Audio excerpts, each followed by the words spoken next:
അസ്സലാമു അലൈക്കും വറഹ്മത്തുള്ളാഹി. നിങ്ങൾക്ക് വിജയിക്കണമെന്ന ആഗ്രഹം ഉണ്ടെങ്കിൽ 5 കാര്യങ്ങൾ നിങ്ങൾ ഒരു ദിവസം നഷ്ടപ്പെടുത്താതെ ഒഴിവാക്കാതെ ചെയ്തിരിക്കണം. ഒന്നാമത്തെ കാര്യം, 5 വക്ത നിസ്കാരം ഒരു കാരണവശാലും ഒഴിവാക്കരുത്. നിസ്കാരം എന്ന് പറഞ്ഞാൽ നമ്മുടെ അടയാളമാണ്, വിശ്വാസിയുടെ അടയാളമാണ്. അതില്ലെങ്കിൽ പിന്നെ എന്തിനു പറ്റും നമ്മളെ? അപ്പൊ നിസ്കാരം ഒഴിവാക്കരുത്. രണ്ടാമത്തെ ഒന്ന്, നേരത്തെ ഉറങ്ങണം.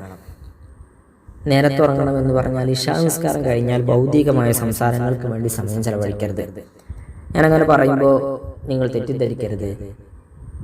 അതായത് ഇശാവിന് ശേഷം കുറേ ഇബാദത്തിലൊക്കെ സമയം ചെലവഴിച്ച് അർദ്ധരാത്രി വരെ ഇബാദത്ത് ചെയ്യുന്നത് പാടില്ല എന്നല്ല പറഞ്ഞത്. മൂന്നാമത്തെ ഒന്ന്, സുബ്ഹി നിസ്കാര ശേഷം ഉറങ്ങരുത്. വലിയ നഷ്ടമുണ്ടാക്കും, സാമ്പത്തിക ബുദ്ധിമുട്ടുകൾ ഉണ്ടാക്കും, പ്രയാസമാകും. ഒരിക്കലും ഉറങ്ങരുത്.